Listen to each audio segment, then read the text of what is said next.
ക്രിസ്തുയേശുവിൻ്റെ നിസ്തുല നാമത്തിൽ എല്ലാവർക്കും സ്നേഹവന്ദനം. ഇന്നത്തെ നമ്മുടെ ധ്യാനത്തിനായി വിശുദ്ധ യോഹന്നാൻ എഴുതിയ സുവിശേഷം 19 അധ്യായം 18 വാക്യം. യോഹന്നാൻ 19:18. അവിടെ അവർ അവനെയും അവനോടുകൂടെ വേറെ 2 ആളുകളെയും ഒരുത്തനെ അപ്പുറത്തും ഒരുത്തനെ ഇപ്പുറത്തും യേശുവിനെ നടുവിലുമായി ക്രൂശിച്ചു. ക്രൂശിൻ്റെ വഴി ഉണർത്തുന്ന ധാരാളം വെല്ലുവിളികളുണ്ട്.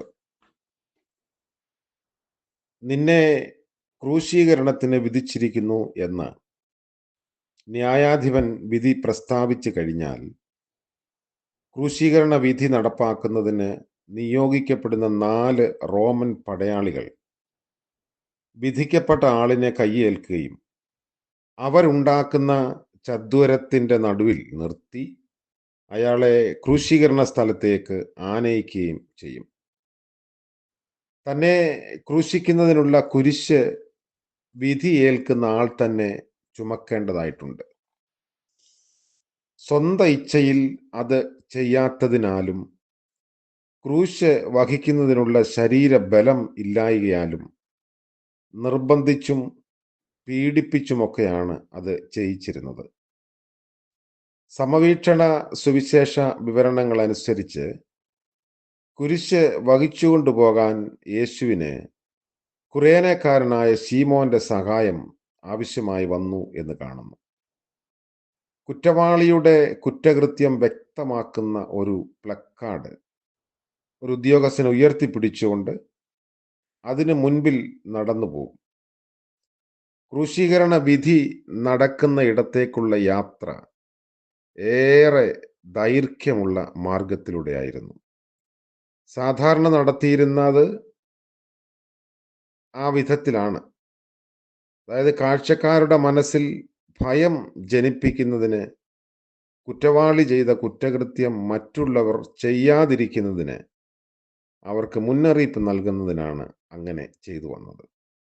അപ്പോൾ കർത്താവിൻ്റെ ക്രൂശിൻ്റെ വഴി നമുക്ക് നൽകുന്ന ഉൾക്കാഴ്ചകൾ ചിന്തിക്കുമ്പോൾ, ഒന്നാമത് മരക്കുരിശും താങ്ങി യേശു ഗോൽഗോഥായിലേക്ക് യാത്ര ചെയ്യുന്ന കാഴ്ച നമ്മിൽ ഉണർത്തുന്നത് യാഗത്തിനുള്ള വിറക് ചുമലിലേറ്റി മല കയറുന്ന ഇസഹാക്കിനെ കുറിച്ചുള്ള ഓർമ്മകളാണ്.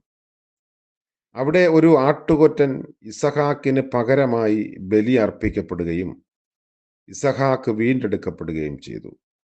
എന്നാൽ ഇവിടെ യേശു തന്നെയാണ് ലോകത്തിൻ്റെ പാപത്തെ ചുമന്നൊഴിക്കുന്ന ദൈവത്തിൻ്റെ കുഞ്ഞാട്. ഇസഹാക്ക് എന്ന മകൻ തനിക്ക് സംഭവിക്കാൻ പോകുന്നതിനെപ്പറ്റി അറിവില്ലാത്തവനായിരുന്നുവെങ്കിൽ യേശു തനിക്ക് സംഭവിക്കാൻ പോകുന്നത് എന്തെന്ന് വ്യക്തമായി അറിയുകയും തൻ്റെ ജീവനെ അർപ്പിച്ചു കൊടുക്കുന്നതിന് സ്വയം ഏൽപ്പിക്കുകയും ചെയ്തിരുന്നു. രണ്ടാമത്, യേശു കുരിശെടുത്ത് പൊതുവീതിയിലൂടെയാണ് സഞ്ചരിച്ചത്. കുറ്റവാളികളെ അങ്ങനെ നടത്തിച്ചിരുന്നത് ആരും സമാനമായ കുറ്റം ചെയ്യുന്നതിന് ധൈര്യപ്പെടാതിരിക്കാൻ ജനങ്ങൾക്ക് മുന്നറിയിപ്പ് നൽകുന്നതിന് വേണ്ടിയായിരുന്നു. അങ്ങനെ ചെയ്യിക്കുന്നതിന് മറ്റൊരു കാരണം കൂടെ ഉണ്ടായിരുന്നു എന്ന് പറയുന്നു. അതായത് കുരിശും പേറി പോകുന്ന കുറ്റവാളിക്ക് അനുകൂലമായി ശിക്ഷാവിധിയിലേക്ക് പോകുന്ന അവസാന നിമിഷത്തിലും ആർക്കെങ്കിലും എന്തെങ്കിലും സാക്ഷ്യം പറയാനുണ്ടെങ്കിൽ അത് പറയാനുള്ള സന്ദർഭമാണത്. അങ്ങനെ ഉന്നയിച്ചാൽ ശിക്ഷാ നടപടികൾ നിർത്തിവെക്കുകയും വിചാരണ പുനരാരംഭിക്കുകയും ചെയ്യും. യേശുവിൻ്റെ കാരുണ്യം അനുഭവിച്ച ആരും തന്നെ അപ്രകാരം ചെയ്യാൻ മുൻപോട്ട് വന്നില്ല എന്നുള്ളത് ഒരു വിരോധാഭാസമാണ്. 2 ദുഷ്പ്രവൃത്തിക്കാരോടൊപ്പമാണ് യേശു ക്രൂശിക്കപ്പെട്ടത്. ഒരുപക്ഷെ ബറബാസിന്റെ സഹപ്രവർത്തകരായിരുന്നിരിക്കാം ഈ 2 പേർ. ലോകത്തിൻ്റെ അധികാര ശക്തികൾ യേശുവിന് കവർച്ചക്കാരോടും രാഷ്ട്രീയ കുറ്റവാളികളോടൊപ്പവുമാണ് സ്ഥാനം നൽകിയത്. മൂന്നാമത്, മറ്റെല്ലാ ക്രൂശീകരണങ്ങളിലും സംഭവിക്കുന്നത് പോലെ യേശുവിൻ്റെയും കുറ്റസംഗതി യേശുവിൻ്റെ കുരിശിന് മുകളിൽ എഴുതി വെച്ചു എന്ന് നമ്മൾ ഈ വേദഭാഗത്ത് 22 വാക്യം വരെ വായിക്കുമ്പോൾ കാണുന്നു. നസറേയനായ യേശു യഹൂദന്മാരുടെ രാജാവ് എന്നാണ് എഴുതിയിരുന്നത്. അരമായ, ലാറ്റിൻ, ഗ്രീക്ക് ഭാഷകളിലാണ് അത് എഴുതിയത്. ഇപ്രകാരം 3 ഭാഷകളിൽ എഴുതപ്പെട്ടതുകൊണ്ട് ആ എഴുത്തിന് ഒരു സാർവലൗകിക മാനമാണ് ലഭിച്ചത്.